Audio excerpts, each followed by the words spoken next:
Hello friends, मैं SP Saini और आप देख रहे हैं एसपी मैथ चैनल। आपका हमारे इस चैनल पे स्वागत है। 8 मार्च को टीजीटी 2016 का जो पेपर है 8 मार्च 2019 को टीजीटी 2016 का पेपर कंडक्ट हो चुका है। उसका जो पेपर है मैंने आज पूरा सॉल्व किया है और साथ में उस काफ़ी स्टूडेंट्स से बात की है और बहुत स्टूडेंट्स के मेरे पास कमेंट्स भी आए हैं।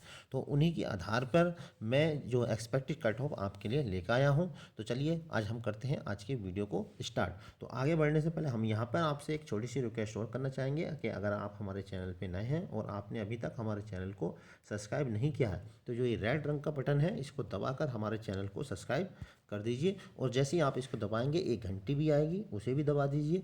घंटी दबाएंगे तो क्या होगा, जो नई वीडियो होगी उसकी नोटिफिकेशन और जो लाइव क्लास होगी उसकी नोटिफिकेशन आपको मिल जाएगी वीडियो के अंत में। अगर आपको हमारे द्वारा बनाई गई वीडियो पसंद आए तो चैनल को लाइक जरूर करिएगा। चलिए करते हैं वीडियो को स्टार्ट। देखिए यहाँ जो मैं ये कट ऑफ दे रहा हूँ आपको काफ़ी एक्सपीरियंस के आधार पर दे रहा हूँ और इसमें मैंने काफ़ी स्टूडेंट से बात की है, चर्चा की है, उसी के आधार पर हम यहाँ पर कट ऑफ दे रहे हैं। काफ़ी स्टूडेंट्स से मैंने चर्चा की है और वहाँ पर जो क्वेश्चंस कितने पुटअप किए हैं उन्होंने, उसी के आधार पर ये हम जो है आपके लिए कट ऑफ लेके आए हैं। तो देखिए यहाँ पर जो वैकेंसी की बात करें तो यहाँ जो कुल पोस्ट थी, जो सभी सब्जेक्ट की पोस्ट थी वो 7,950 पोस्ट थी सभी विषयों की। तो अब हम चलते हैं देखिए आगे। तो कुल पोस्ट कितनी, 7,950। ठीक, अब देखिए हम आगे चलते हैं। तो यहाँ पे टीजीटी के लिए आवेदन करने वाले कुल अभ्यर्थियों की जो संख्या थी 6,55,000। ये इतने कैंडिडेट ने टीजीटी के लिए अप्लाई किया था, 6,55,304। तो अब हम और आगे चलते हैं। अब देखते हैं, अब देखिए हम वैकेंसी की बात करें तो हम यहाँ पर वैकेंसी की कुल वैकेंसी हमने अभी आपको बताई थी। जो कुल वैकेंसी थी 7,950, यानी सभी सब्जेक्ट की वैकेंसी है 7,950। और यहाँ पे देखिए अब वैकेंसी डिटेल की बात के बारे में बात करते हैं। तो सबसे पहले चूंकि हम मैथमेटिक्स का कट ऑफ दे रहे हैं तो इसलिए मैथ की ही बात करेंगे। तो इसमें देखिए सबसे पहले इधर है बालक वर्ग और इधर है बालिका वर्ग। और सबसे जो पहला कॉलम है उसमें आएगा जनरल कैटेगरी, फिर ओबीसी कैटेगरी, फिर एससी एसटी और टोटल। इसी तरह से ये बालिका वर्ग है तो इधर बालक वर्ग है। तो बालिका वर्ग में देखिए जनरल, ओबीसी, एसटी और टोटल। तो हम चलते हैं अब मैथ्स वाले सब्जेक्ट की ओर। देखिए मैथ में हम चलते हैं तो पहले करते हैं बालक वर्ग की चर्चा। तो बालक वर्ग की बात करें तो यहाँ पर देखिए मैं इसको जूम कर देता हूँ जिससे बालक वर्ग का आपके लिए हो जाए। तो अब हम करते हैं मैथमेटिक्स की। ठीक है, तो ये क्या है, बालक वर्ग। तो यहाँ पर देखिए बालक वर्ग। ठीक है, तो बालक वर्ग में अगर हम जनरल की बात करें तो मैथमेटिक्स में कुल वैकेंसी कितनी है, 589 वैकेंसी जनरल में है। और अगर हम बालक वर्ग में ओबीसी की बात करें तो इसकी जो वैकेंसी है वो 315 है। बालक वर्ग में अगर एससी की बात करें तो इसकी जो वैकेंसी है वो 210 है। और एसटी की जो वैकेंसी वो 3।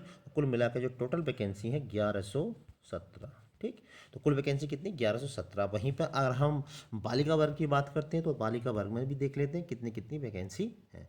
तो बालिका वर्ग में देखिए मैथमेटिक्स की हम चर्चा कर रहे हैं तो मैथमेटिक्स की यहाँ मैं बात करूँगा। तो मैथमेटिक्स की वैकेंसी कितनी कितनी है ये देख लेते हैं।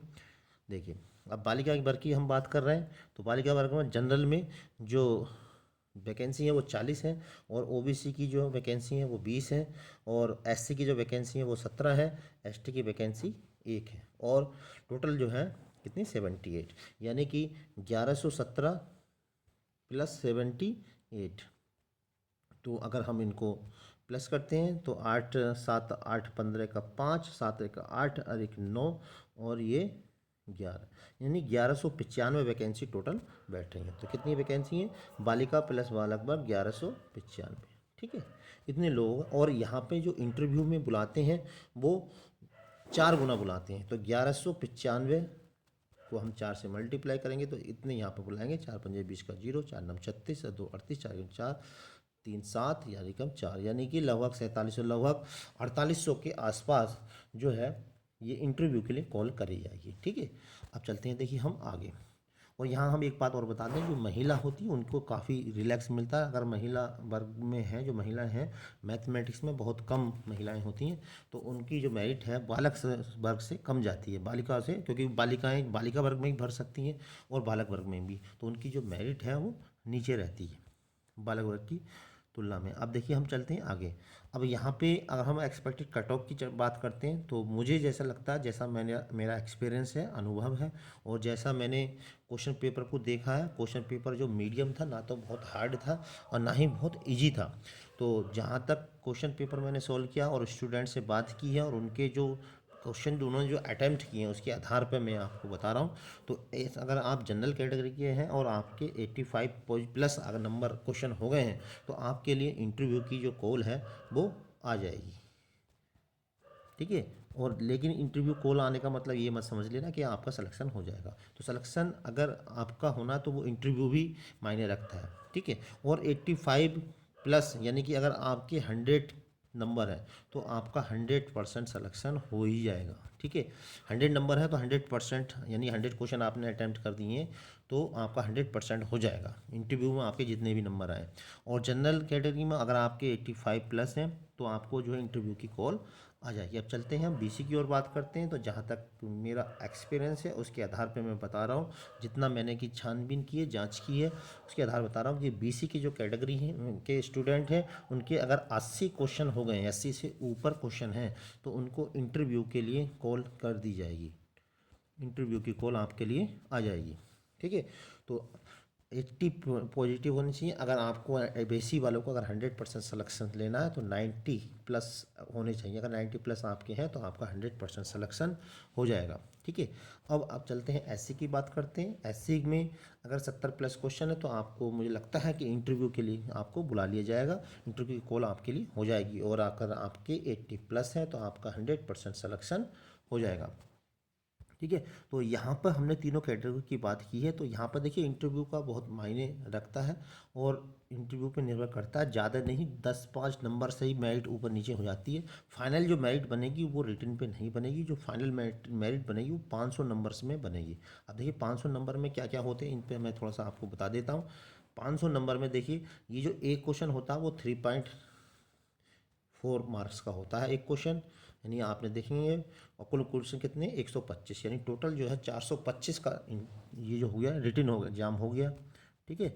और जो इंटरव्यू होता है वो 50 नंबर का होता है। और अब कुछ सरकार की तरफ से ऐसा कुछ निर्देश है कि इंटरव्यू में 40 नंबर से ऊपर ना दिए जाए। ठीक है। तो इंटरव्यू में क्या 40 से ऊपर ना दिए जाए, तो 40 नंबर ही इसमें मिल सकते हैं। और स्पेशल 25 नंबर जो होते हैं वो स्पेशल क्वालिफिकेशन के होते हैं। स्पेशल क्वालिफिकेशन से मतलब क्या होता है, अगर आप बीएड है, बीएड तो मैं समझता हूँ कि सभी होंगे ही होंगे। बीएड है तो उसका 1% यानी कि 5 नंबर इसके मिलते हैं। और अगर आप पीएचडी हैं, ठीक है, तो पीएचडी हैं अगर आप हैं तो 2% इसके मिलते हैं यानी कि 10 नंबर। और एमएड है तो एमएड का भी 2% यानी कि 10 नंबर। कुल मिला के 25 नंबर ये हो गए। तो कुल मिला के क्या हुआ 425 प्लस 50 और प्लस 25 यानी कि 500। ठीक। और यहाँ हम एक बात आपको और बता दें, अगर आप में बीएड सॉरी पीएचडी या एमएड नहीं है लेकिन आपने राष्ट्रीय स्तर खेल कूद का प्रमाण पत्र है, ठीक है, खेल कूद का प्रमाण पत्र आपके पास है तो इसके आपको जो है 5 नंबर एक्स्ट्रा मिलेंगे। तो जिन लोगों के पास राष्ट्रीय खेल का प्रमाण पत्र है तो वो इंटरव्यू के समय इसको लेके जाएं तो आपको 5% नहीं 5 नंबर इसके आपको मिलेंगे। तो इसका आपको बेनिफिट मिलेगा। देखिए ये जो मैंने कट ऑफ दी है आपको बताइए वो एक्सपीरियंस के हिसाब से काफ़ी स्टूडेंट से बात करके उनके जो क्वेश्चन हुए उनसे बातचीत करके तभी है। तो मेरी जो ये कट ऑफ है मैं समझता हूँ कि 100% बिल्कुल ठीक ही होगी। फिर भी आप लोगों का जो सुझाव हो तो जो इसका कमेंट बॉक्स है उसमें आप ज़रूर बताइएगा। तो वीडियो देखने के लिए धन्यवाद। अगली वीडियो तक के लिए आप एसपी में चैनल बने रहिए। तब तक के लिए जय हिंद।